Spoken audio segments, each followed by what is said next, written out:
role which the Kurdish forces played in that defeat of ISIS is something that should have earned the Kurdish people and the Kurdish forces the gratitude of the whole world. But we've seen now that the Americans have walked away from any role in fighting with the Kurdish forces against ISIS and the Syrian regime. They've been left to their own devices to defend Kobane and the wider area. And our role here is to try as hard as we can to pressurize our government and to get action taken to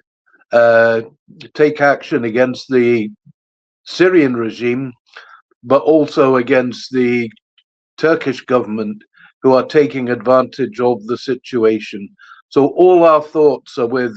the Kurdish people, with those defending Kobane, and we will try our best to do whatever we can to raise this issue in Britain with our politicians and with our government. And I know that as we speak, trade unions around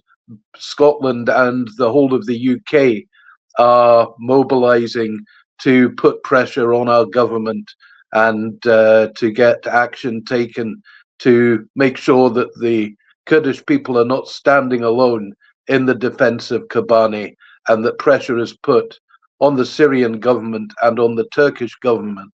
to stop these attacks and to help in defeating ISIS again, although the ties between the Syrian government and what was ISIS are now seem to be manifesting themselves in a way that some said might happen, and it now seems to be taking place, which is again worrying, not just for Kobane, but for the whole world.